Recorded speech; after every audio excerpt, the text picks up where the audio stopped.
13h, 14h. Europe 1, 13h. Il est 13h47 sur Europe 1, 13h. Dernière partie, vous écoutez Céline Giroy. Aujourd'hui, le directeur adjoint de la rédaction du Journal du Dimanche, Raphaël Steinville, et l'avocat Gilles-William Goldnadel. Céline. On va parler politique un petit peu, d'Olivier Faure, réélu premier secrétaire du Parti Socialiste la nuit dernière après une courte victoire face à Nicolas Maillard-Rossignol. Alors, c'est un score très serré, une faible mobilisation, seulement 40 000 adhérents, on le rappelle, et un score et surtout des divisions internes et un avenir incertain. Mais vous allez l'entendre pour Johanna Roland, la maire PS de Nantes, sur Public Sénat ce matin.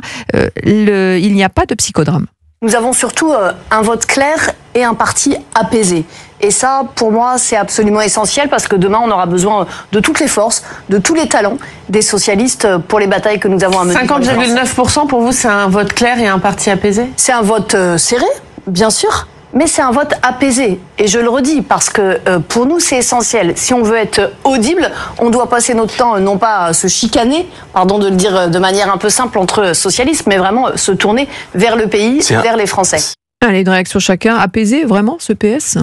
Raphaël Steinville ? Bon, d'abord, c'est une élection qui n'a pas suscité beaucoup d'intérêt de la part des Français, mais c'est surtout un vote qui ne change rien à l'affaire, parce que la situation politique, elle n'a pas changé. Alors certes, peut-être que le PS aura la prétention d'aller seul au municipal, mais on sait déjà que à l'horizon 2027, faute de pouvoir concurrencer le bloc macroniste ou Mélenchon, ils se rangeront derrière Jean-Luc Mélenchon, parce que la menace qu'ils agitent du Front National fera que toute la gauche sera rassemblée, et en tout cas ils n'ont pas les moyens aujourd'hui, ils n'ont pas de programme, ils n'ont pas d'idée, ils sont très loin derrière la machine mélenchoniste, et je le regrette.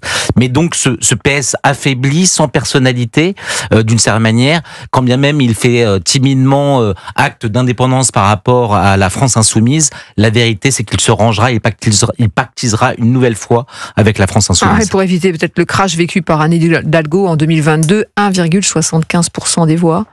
Oui, mais on en est là. C'est triste d'ailleurs, parce que c'est un grand parti, ce n'est plus qu'un groupuscule. Parce que pas d'idée, parce que pas de programme. Mais parce que il s'est fracturé, il s'est radicalisé dans l'ombre de tutélaire de Monsieur Mélenchon par la faute de Monsieur Faure.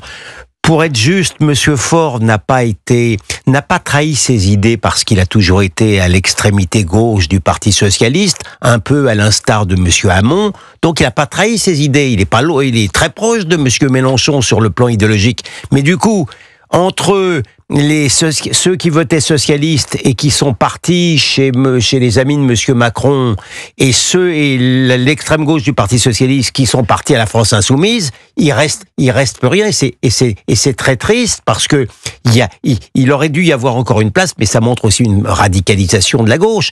Mais il aurait dû y avoir une place pour une gauche à visage humain, et pour des gens qui sont pour, c'est pas mon cas, mais qui sont pour une économie qui soit plutôt dirigée plutôt que libérale.